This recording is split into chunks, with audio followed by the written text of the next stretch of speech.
Hola amigas y amigos, sean bienvenidos a esta 113ª emisión regular de Locomoción TV Noticias.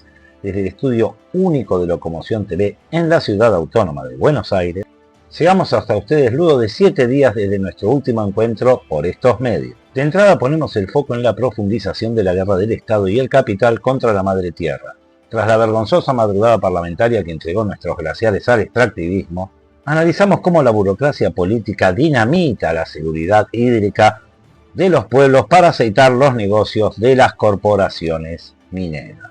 La resistencia territorial se organiza frente a un sistema que pretende convertir el agua en mercancía y la vida en una cifra de un balance contable. Desnudamos como a cada emisión la matriz de corrupción y represión que sostiene al régimen, desde el Adornigay, el Waterloo judicial de un vocero transformado en monje negro del ajuste, hasta la 11ª entrega del manual del buen parapolicial, donde analizamos a la nueva cepa de serviles digitales, les paraques de la ultra, una secuencia crónica de un sistema que utiliza el odio como combustible y el Estado como una pyme familiar, mientras la justicia empieza a levantar el velo sobre patrimonios inexplicables y conexiones demasiado muy oscuras.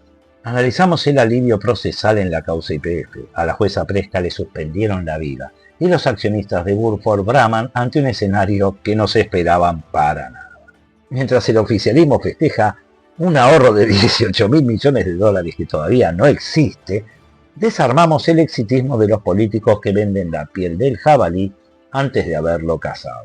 Es la radiografía de una tregua técnica en Manhattan que mantiene la espada de Damocles sobre la soberanía nacional y los recursos de vaca muerta, y sobre todo sobre el pueblo argentino, que pagará en definitiva todas las cuentas. Abordamos la causa Malvinas desde la única trinchera posible, la de la verdad histórica y la soberanía innegociable.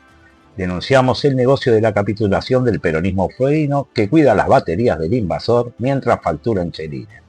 Y desenmascaramos el humanitarismo de cartón de la gestión de Orsi en Uruguay, que presta sus pistas para que fortalezas voladoras de la Royal Air Force operen con radar apagado. Es un recorrido por las traiciones de cabotaje y regionales que pretenden convertir nuestra plataforma continental en un tablero de servicios para la invasión de los piratas. Pasen y vean que acá la verdad no necesita ni toma prisioneros. La madrugada del 9 de abril quedará marcada como la consumación de un ecocidio planificado desde los despachos oficiales. Con una mayoría parlamentaria que le dio la espalda a la ciencia y a la voluntad popular, el Estado argentino ha decidido herir de muerte a la ley de glaciares bajo el cínico rótulo de la modernización. Lo que en realidad han votado es la habilitación de un corredor logístico para que las corporaciones mineras avancen sobre las reservas estratégicas de agua dulce, borrando de un plumazo los principios de protección ambiental que tanto costó arrancarle a los malditos estados. Este atropello legislativo no es un hecho aislado, sino un movimiento coordinado en esta guerra abierta contra la naturaleza. Han ignorado sistemáticamente el acuerdo de Escazú y han montado un simulacro de participación ciudadana para ocultar que el verdadero objetivo es el saqueo y nada más que el saqueo. Mientras intentan convencernos de que la destrucción de los ecosistemas de alta montaña es el precio necesario para el desarrollo, los territorios ya saben lo que significa el veneno en sus cauces. La legitimidad de esta ley es nula, ya que nace de la exclusión y del lobby empresarial puro. Pero que no se confundan, la soberanía hídrica no se negocia en un recinto entre gallos y medianoche. Se defiende con el cuerpo en la calle y en las cordilleras. Ante este avance del capital, la respuesta de los pueblos será tan contundente como la memoria de la tierra que pretenden subastar. ¡Vamos a las imágenes! Lo advertimos en cada informe, lo denunciamos en las audiencias y lo gritamos frente al silencio cómplice de la burocracia. La reforma de la ley de glaciares era una sentencia de muerte firmada a puertas cerradas. En la madrugada de este 9 de abril, el Congreso consumó el ecocidio entregando nuestras reservas estratégicas de agua al avance del extractivismo, al menos, y esto que quede claro, por ahora. Nadie se confunda, ni las corporaciones ni sus gerentes de turno, con una votación borrarán el derecho a la vida de los pueblos. Estos señores creen que con 137 votos han silenciado la causa, Y eso es porque no conocen la memoria de los territorios y de sus pueblos. Hoy, desde el estado de las luchas, reafirmamos que la sanción es apenas el inicio de una resistencia que ya se muda de los recintos a las calles y a la misma justicia. Sean bienvenidos a esta pelea, porque la lucha no termina. Hoy, más que nunca, recién empieza. La sanción de la reforma de la Ley 26.639 no es un avance legislativo, es un retroceso civilizatorio.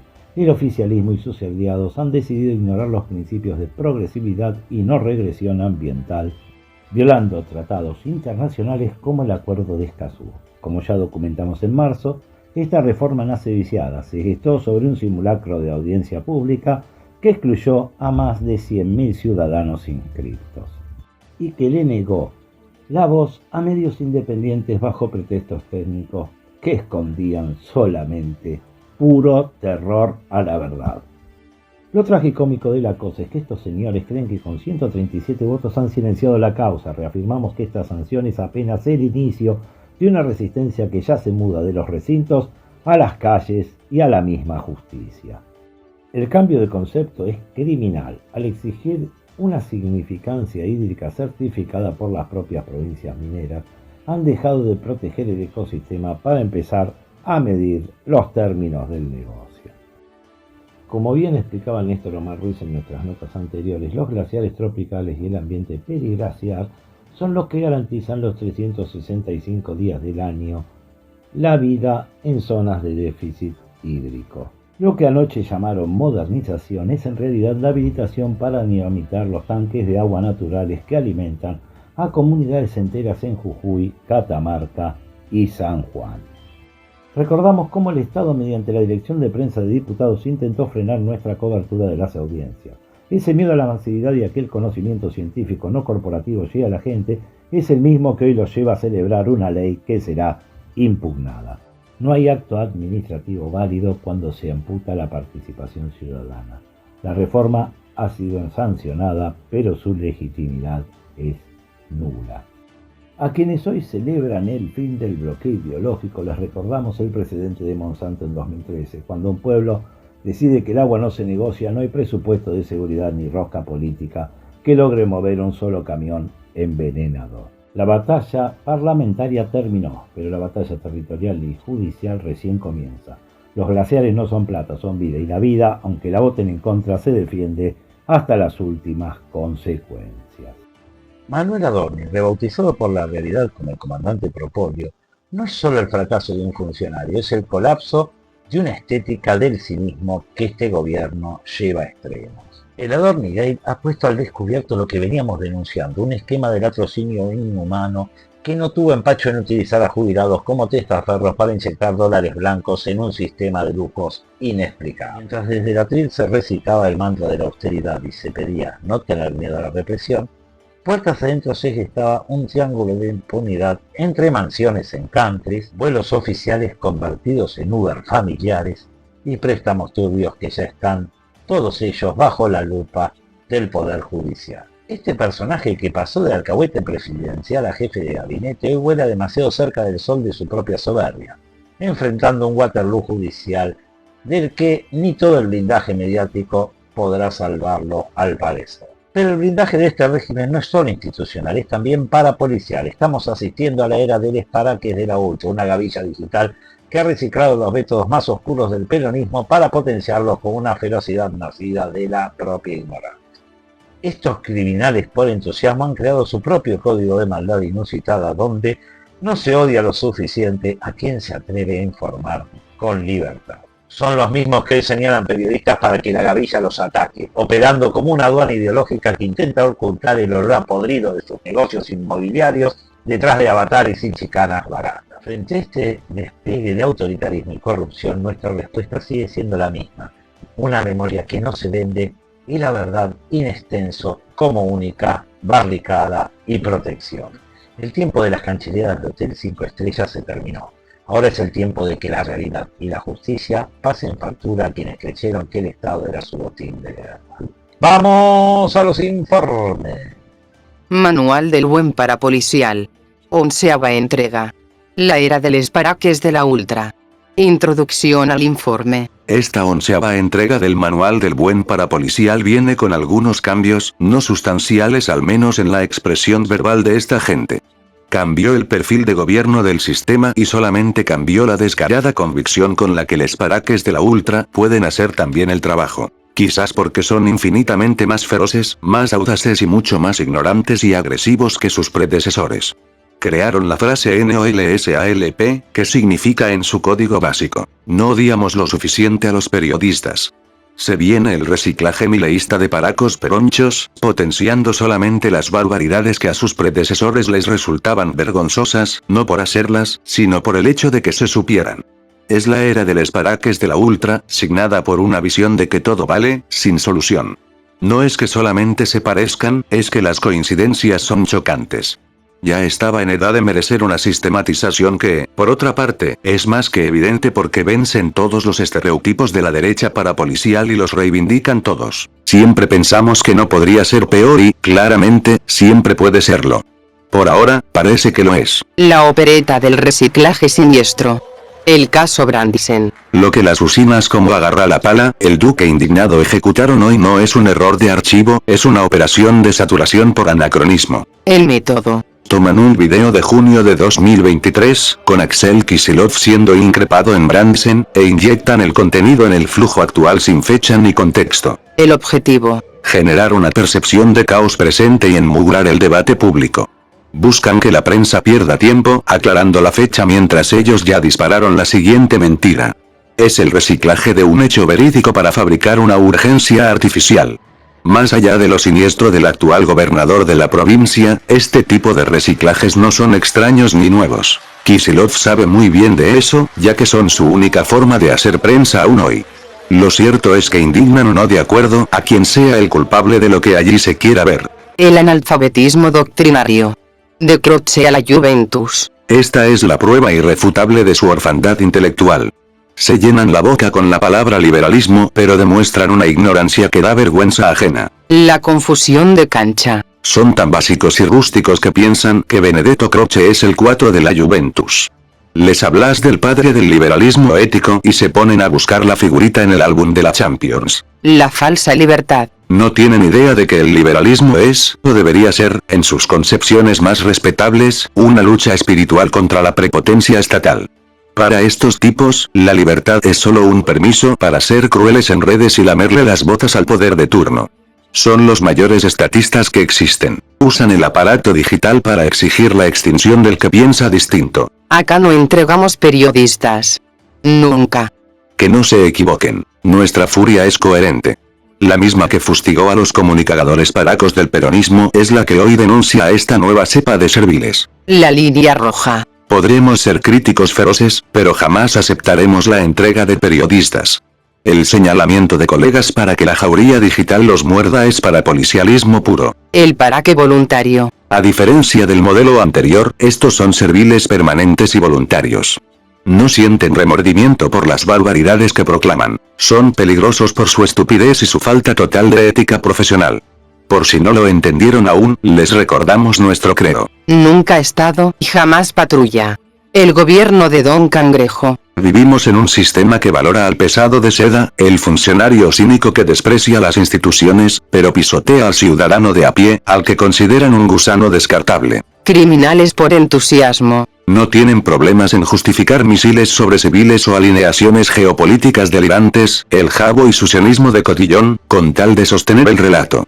No son criminales por dependencia, son voluntarios del desquicio. Mensaje a los haters de ayer y de hoy. Cualquier intento de tildar este informe como un ataque tardío se estrella contra los años de denuncias en este medio, a los que hoy se dicen libertadores pero actúan como patoteros. Sigan el ejemplo de sus predecesores y cómanse los mocos. Si inician una guerra, la derrota será absoluta porque enfrente tienen la verdad in extenso y una memoria que no se vende. Una sutil diferencia. Nosotros no necesitamos escondernos. Ustedes sí, detrás de sus avatares y su desfachatez de analfabetos.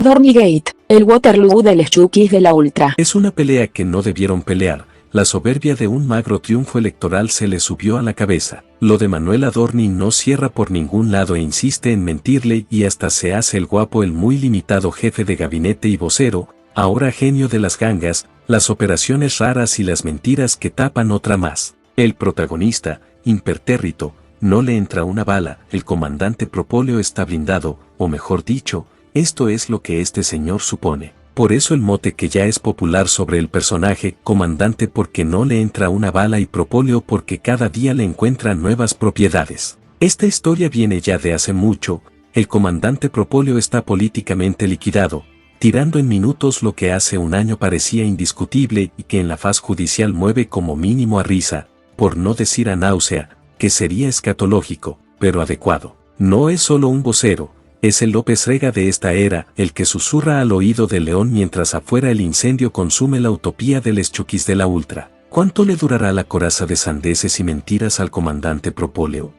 2024 el ascenso de un alcahuete tan limitado como feroz. El 2024 no fue solo el año del ajuste, fue el año en que Manuel Adorni perfeccionó el arte de la provocación institucionalizada. Lo que comenzó como una serie de conferencias técnicas derivó rápidamente en el despliegue de un personaje siniestro, un alcahuete de Estado que, parapetado en su atril, comenzó a desmantelar derechos con la misma frialdad con la que un carnicero despacha achuras. Desde el primer trimestre, el comandante Propóleo mostró sus garras. No le tembló el pulso para anunciar el cierre del INADI, calificándolo de caja de la política, mientras dejaba desprotegidas a las minorías frente a la discriminación. Su ferocidad se alimentó de la prohibición, prohibió el lenguaje inclusivo con una vaguedad intelectual alarmante, demostrando que para estos Schukis de la Ultra, la libertad es un concepto que solo aplica a sus negocios y nunca a la identidad del otro. Pero el ascenso de este personaje,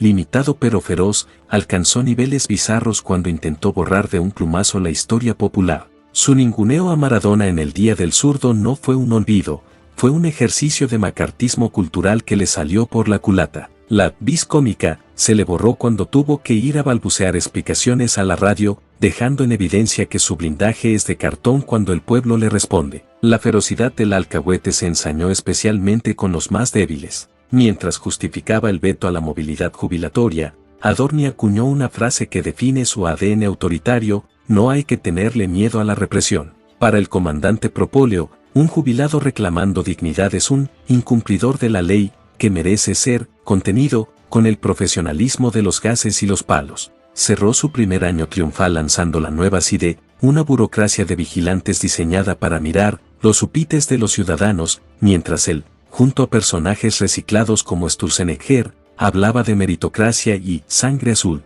Un cínico de manual que prohíbe los cargos hereditarios pero convive con el nepotismo más rancio en el corazón de la Rosada. Así se forjó el 2024 de Adorni, entre la chicana barata, el desprecio por la justicia social y un autoritarismo que intenta disfrazar de normalidad lo que no es más que una masacre de derechos. 2025 éxtasis total, de alcahuete presidencial a referente nacional Chucky. El 2025 quedará registrado en los anales de la utopía libertaria como el año de la consagración del cinismo, el momento exacto en que la farsa dejó de ser una pose de atril para convertirse en jerarquía de Estado. Manuel Adorni, el hombre que inició el ciclo como un simple alcahuete encargado de metabolizar sandeces diarias, completó su metamorfosis hasta transformarse en el monje negro del régimen, asumiendo la jefatura de gabinete tras plebiscitar su figura en una ciudad autónoma que lo coronó como el gran ganador de la noche. Este éxtasis de poder, sin embargo, se construyó sobre los escombros de la memoria y la dignidad, mientras el Estado derribaba el monumento a Osvaldo Bayer en un acto de eterna perversidad. El vocero, o bocón de Estado, se llamaba a un silencio cómplice, dejando que el imbécil de Espert pusiera las palabras que el régimen callaba, un festejo cargado de odio y desprecio por lo que nos hace humanos. La consolidación del comandante Propóleo vino acompañada de una declaración formal de guerra contra el periodismo, bajo la habilitación presidencial de que no se odia lo suficiente. Adorni no solo no moderó la violencia, sino que se convirtió en el escudo de los pajarones digitales y los chimpancés con boleadoras, como Santiago Caputo, justificando agresiones físicas con explicaciones tan ridículas como que el agresor quería ver si había salido bien en la foto. Este popurrí de mentiras amontonadas sirvió para blindar un esquema donde la cámpora libertaria opera con total impunidad, mientras el comandante usaba su capital electoral para avanzar sobre el remate de lo vital, anunciando la privatización de AySA bajo el pretexto de las camionetas Kangoo, preparando el terreno para entregar el agua al mejor postor en un éxtasis privatizador que no conoce límites éticos. Pero incluso en el pico del éxtasis, las grietas del Carinagate dejaron al desnudo el latrocinio más inhumano, un esquema de corrupción en la compra de medicamentos para discapacitados que señala un retorno del 3% para el jefe. Ante la evidencia de los odios, Adorni activó su criterio unificado de defensa, intentando enterrar el escándalo bajo la alfombra electoral mientras el país real empezaba a notar que la coraza de sandeces tiene fecha de vencimiento. El cierre del año fue el premio a esa lealtad de hierro, la jefatura de gabinete, el lugar desde donde el ex vocero ahora coordina el ajuste de segunda generación, jurando sobre los santos evangelios en un acto de sumisión absoluta. Hoy, el comandante vuela, creyéndose invulnerable en su Waterloo personal, mientras el pueblo asiste al espectáculo patético de una derecha que se abraza a su propio éxtasis antes de la caída inevitable. 2026 estalla el Adorni Gate, el ocaso del comandante Propóleo. Era de prever que un imbécil con una miserable cuota de poder la iba a fregar en todos los sentidos posibles, por su soberbia, por su estupidez o por creer que estaba más que blindado. Manuel Adorni terminó transformando su coraza de sandeces en un certificado de defunción política. El comandante Propóleo resultó ser un flan político y social que este gobierno no ignora pero que prefiere parecerlo, mientras él, desde las luces de Nueva York y con una cara de piedra histórica, nos explicaba que se estaba deslomando. El esfuerzo de subir la escalerilla del avión presidencial, convertido en un Uber oficial para su familia bajo la excusa del costo marginal, parece ser demasiado para la espalda de este jefe de gabinete que, mientras le pide austeridad al jubilado, se lleva a su mujer de paseo con la billetera del pueblo porque era su deseo. Esta soberbia elevada a categoría de Estado no es más que el desprecio por el que paga la fiesta, una canchereada de hotel 5 estrellas que choca de frente con la realidad de un país que ya no compra el discurso de la casta. El estallido definitivo del Adornigate llegó con el milagro de las jubiladas, una maniobra de depredación que lo muestra usando la identidad de gente mayor para inyectar dólares blancos en el sistema y justificar una vida de lujos inexplicable.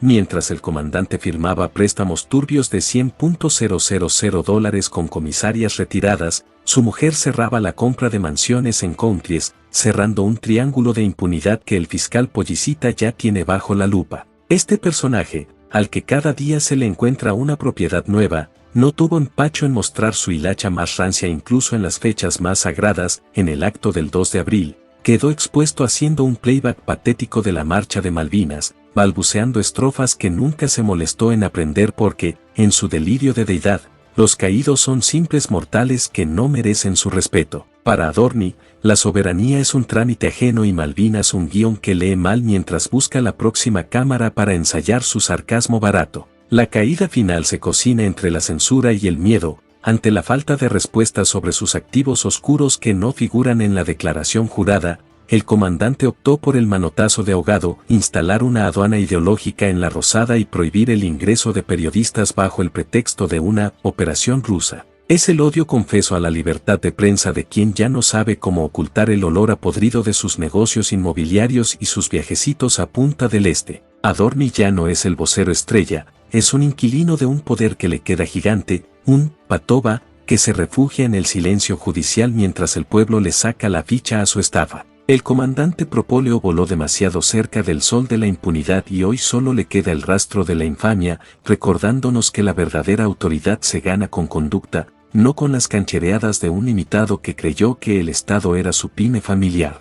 240 horas del Adornigate. La coraza de sandeces finalmente se partió al medio, dejando al descubierto que el comandante Propóleo no era más que un flan político sostenido por la soberbia y el silencio cómplice. En apenas 10 días, el Adornigate pasó de ser un ruido mediático a convertirse en un tsunami judicial que ya no respeta jerarquías. La justicia acaba de levantar el secreto fiscal y bancario de Manuel Adorni y su mujer, una medida que busca poner luz sobre un patrimonio que, según la propia UIF, hace ruido por todos lados. Ya no alcanzan las conferencias de prensa para tapar el sol con las manos, ahora son las fotos del departamento remodelado en Caballito las que hablan por él. mostrando un lujo que no cierra con los números de su declaración jurada y que lo complican aún más ante la mirada de una sociedad que ya no tolera que le hablen de deslome desde un piso de alta gama. El lodazal se volvió negro azabache cuando la sombra del narcotráfico se proyectó sobre el despacho oficial.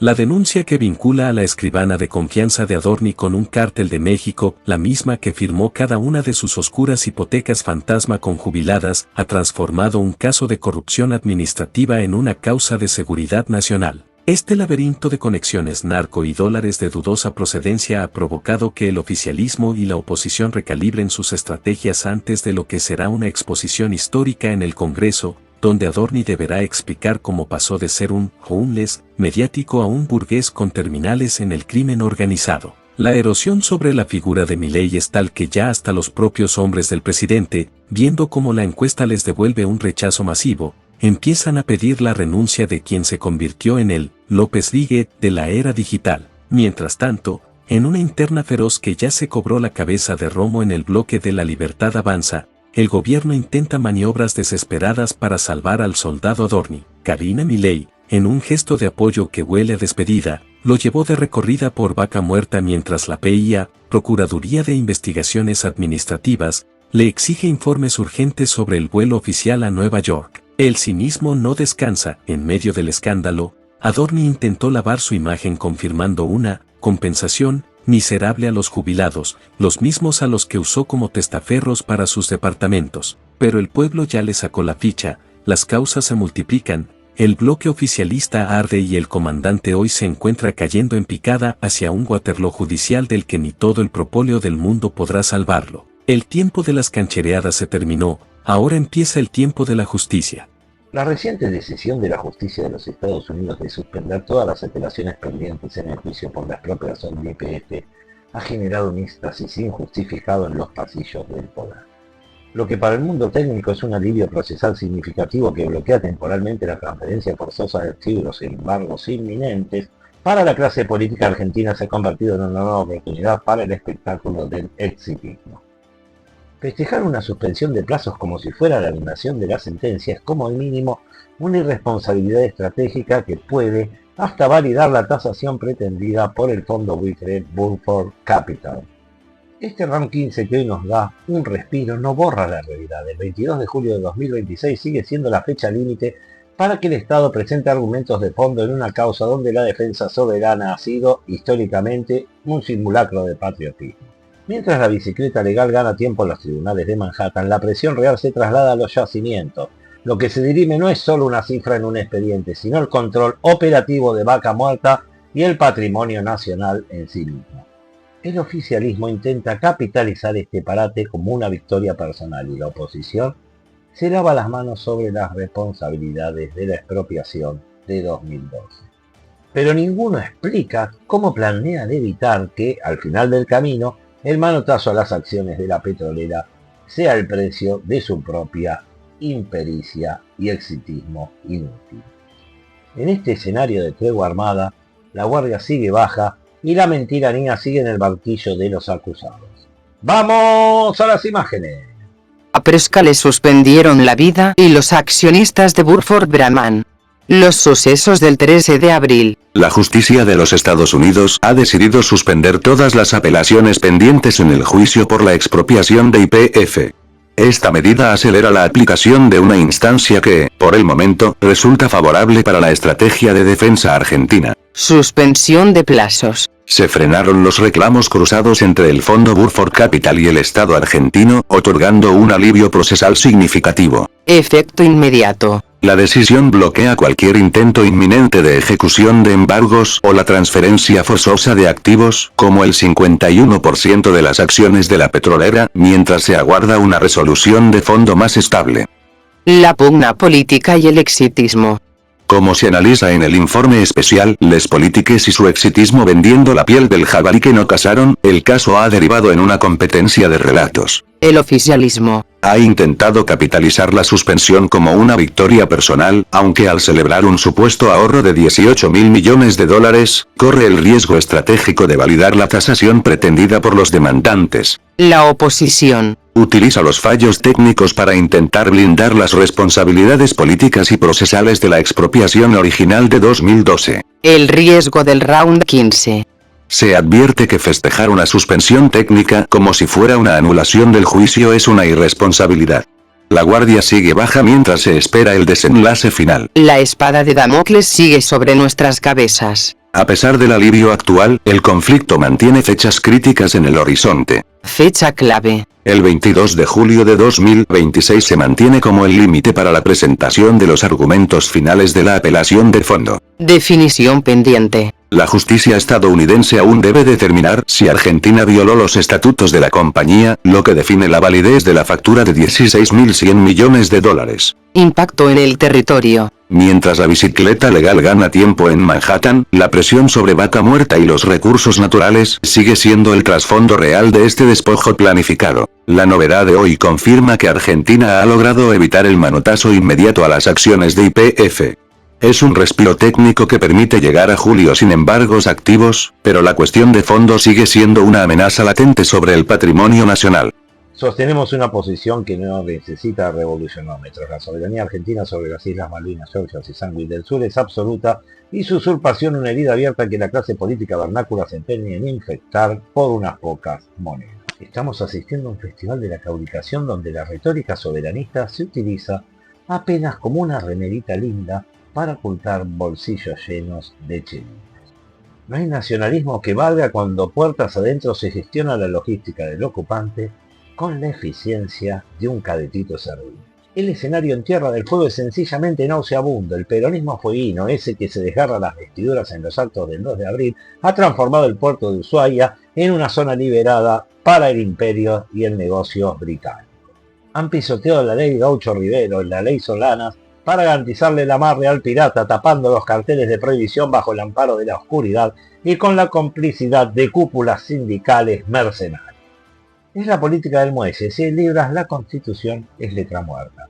Mientras tanto en Tolwyn le dejan la luz prendida a estos peronistas y le cuidan las baterías a radares de capitales británicos que nos vigilan hasta por la nuca. Son una fuerza política que ya se rindió, una administración que no tiene el coraje de desenchufar un cable del enemigo, pero sí la desfachatez de hablar de patria un 2 de abril.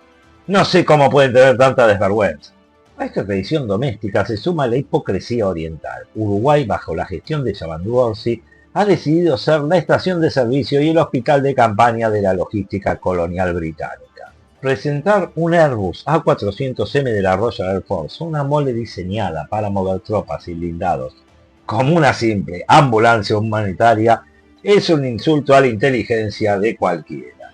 Operar con el transpondedor apagado en nuestro espacio aéreo no es una misión médica. Es una maniobra militar encubierta facilitada por el gobierno maldito de Montevideo. La soberanía no se negocia ni se disfraza de medicina. Ante la mentira humanitaria y el negocio del muelle, oponemos la memoria y el material probatorio de una entrega que la historia y este canal no van a perdonar nunca. ¡Vamos a los informes!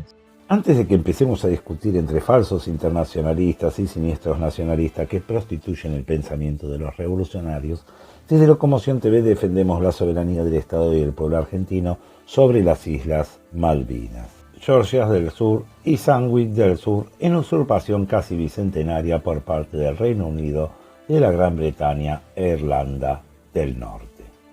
No estamos diciendo nada revolucionario obviamente y no conocemos un revolucionómetro cuya medición sea indiscutible, difícil entre socialistas, anarquistas y atípicos, sector del cual sentimos y sabemos que somos parte. Luego de tan extenso descargo no solicitado de nuestra parte, volvamos a la noticia en sí misma, que es la que nos debe ocupar. La pauta local es muy dinámica, sobre todo en estos días que son feriados y no de asados. Tanto el 24 de marzo como el 2 de abril son auténticas jornadas de reflexión para nuestro pueblo y la sociedad en estas fechas se pone políticamente activa como nunca. De allí que estemos al pendiente a ver qué nueva tropelía confiesa el Estado argentino cada 2 de abril. Y en ese departamento, el presidente de la Nación, Javier Gerardo Milei, supera todas las mediciones de groseras entregas al capital y al imperio, más allá de lo que nuestro píloro puede aguantar. El negocio de la capitulación, la náusea del peronismo fueguino. Hablamos en nuestros informes de la causa Malvinas sobre muchos estados traidores y enemigos de la misma. Hoy, además de tener un presidente de la nación que admira a la criminal de guerra, Margaret Thatcher, les vamos a contar la traición del peronismo fueguino, que le cuesta unos chelines mientras se muestran como muy soberanitos de la boca para afuera. Usan las remeritas lindas de las islas, pero del bolsillo para adentro son los más nauseantes enemigos de la causa Malvinas. Los hechos de los últimos días sacaron a la luz todas las miserias de esta gente, que solamente tienen facultades para mentir. El SUPAS, Sindicato de Portuarios Regional, fue activo participante de la colocación del cartel que rezaba prohibido el amarre de los buques piratas ingleses en un acto con gran pompa peronista realizado el 30 de enero de 2012. Esos mismos sinvergüenzas, como buenos peronistas, arriaron las banderas por unas moneditas británicas y se dispusieron a hacer lo que esa secta política sabe hacer, vender el país a quien ponga más plata. Ya lo intentaron con la Barrick y con Monsanto, pero acá en el fin del mundo, todas las hipocresías de estos bestias se hacen realidad. No podíamos creer que en esas latitudes donde la causa Malvinas está por encima de todo, se pudiera llegar a tal desfachatez, aún siendo peronistas. Los sucesos del acto de Ushuaia y el incidente del radar británico de Toluín, cuyas baterías e integridad aún son custodiadas por la luz peronista de la provincia, nos obligaron a poner el ojo más allá de los infames traidores que la gobiernan y revisar cuestiones que dábamos por hechas.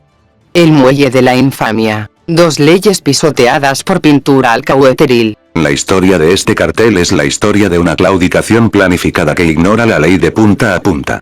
No importa cuántos discursos den, los hechos dicen que el peronismo fueguino decidió ignorar tanto la ley provincial número 844, ley Gaucho Rivero, como la ley nacional número 26.659, ley Solanas. La ley nacional es clarísima y está por encima de cualquier huevada o interpretación local. Establece sanciones para cualquier persona o empresa que realice actividades de exploración o explotación de hidrocarburos en la plataforma continental argentina sin la autorización del gobierno nacional, incluyendo a quienes presten servicios de apoyo. Ushuaia debería ser un muro legal infranqueable. En la madrugada del 29 de octubre de 2017, la gestión de Rosana Bertone decidió que el honor nacional era un estorbo para la caja. Aprovecharon la oscuridad para tapar el cartel que recordaba la prohibición de amarre a los buques piratas. Donde estaba el grito de resistencia que honraba la ley 844 y la ley nacional 26.659, clavaron las siglas del SUPAS. No fue un descuido, fue una venta de soberanía por servicios. Borraron la prohibición para no incomodar al invasor y para que los cruceristas ingleses bajen a dejar su moneda sin ver que están en territorio que sus compatriotas usurpan. Cambiaron el cumplimiento de la ley nacional por la propinita en libras de las tasas portuarias. Es el peronismo de muelle. Si hay chelines, la constitución y las leyes son letra muerta. Bien peronista. Estibadores y mercenarios. El precio del silencio. El papel del sindicato de estibadores es, quizás, lo más nauseabundo de esta trama.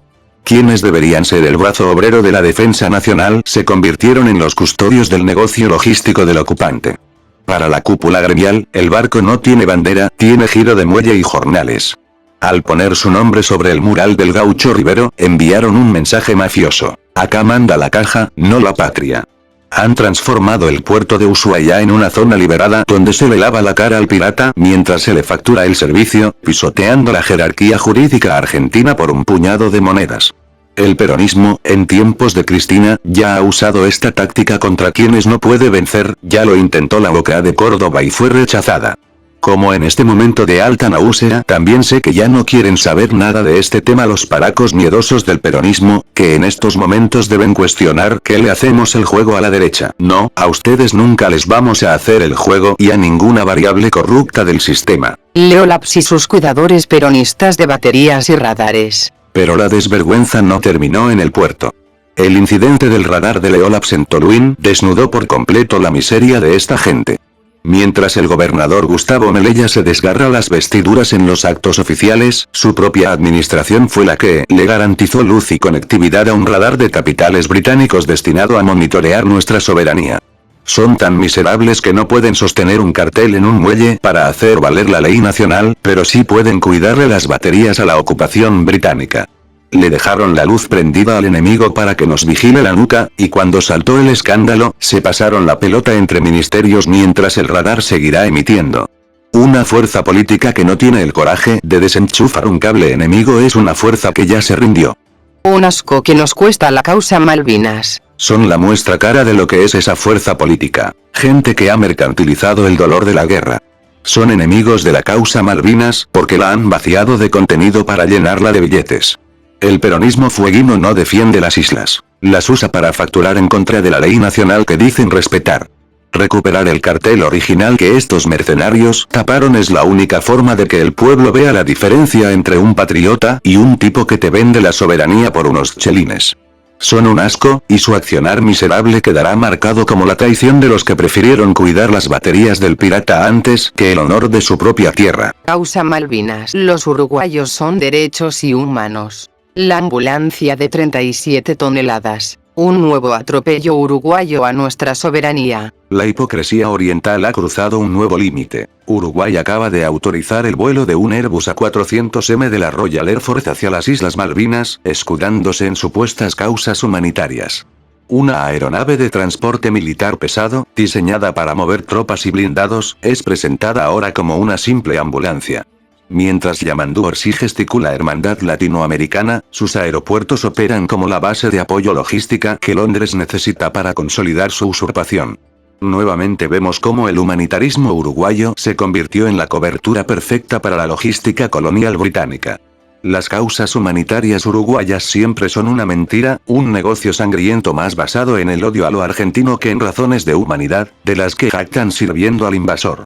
Un despropósito de oscuro a oscurísimo por donde se lo mire. Es necesario que nos detengamos en los hechos. Para trasladar a 2 supuestos pacientes, la Real Fuerza Aérea Británica no utilizó un avión sanitario eficiente, sino un Airbus A400M Atlas, una fortaleza voladora con capacidad para 37 toneladas de carga. ¿Desde cuándo se necesitan turbinas de combate y una bodega de carga masiva para una misión médica? La respuesta es clara. El traslado sanitario es el caballo de Troya para mantener el flujo logístico militar entre Montevideo y Mount Pleasant. Como si la desproporción del avión no fuera suficiente, se reportó que el vuelo apagó su transpondedor tras despegar de Carrasco, maniobrando fuera del radar civil y afectando potencialmente el espacio aéreo argentino. Esta es la transparencia de la gestión de Orsi. Permitir. Cuando la memoria es la única aliada, Uruguay miente siempre. Como venimos denunciando con documentos y registros de vuelo, la asistencia humanitaria es el nombre de fantasía que Montevideo le pone a la complicidad con la ocupación británica. Ya vimos pasar al patrullero Lilibet, demostrando que el puerto uruguayo es la estación de servicio del pirata. Ya registramos al ser David Attenborough haciendo base en sus costas. Y hoy, el Airbus A400M Atlas corona esta farsa. Una mole militar de 37 toneladas haciendo de ambulancia con el transpondedor apagado. Cada vez que Uruguay dice humanitarismo, la realidad les devuelve logística colonial. Tenemos el arsenal de pruebas para sostenerlo. Orsi no ignora lo que pasa, Orsi lo administra. La ventaja de tener memoria es que no nos pueden vender espejitos de colores. Mientras el presidente uruguayo habla de más en las cumbres regionales, hace de menos en la defensa de la soberanía compartida. Este vuelo es una declaración de principios. Uruguay ha elegido ser el facilitador logístico del Reino Unido en el Atlántico Sur. Ante la mentira humanitaria, oponemos la verdad histórica y el material probatorio suficiente de esta descarada entrega de los orientales. La soberanía no se negocia, y la traición, por más que se disfrace de medicina, sigue siendo traición. Hasta aquí llegamos con la 103ª emisión regular de Locomoción TV Noticias, la que esperamos haya sido de vuestro agrado. Sin otro particular, será hasta la próxima, amigas y amigos.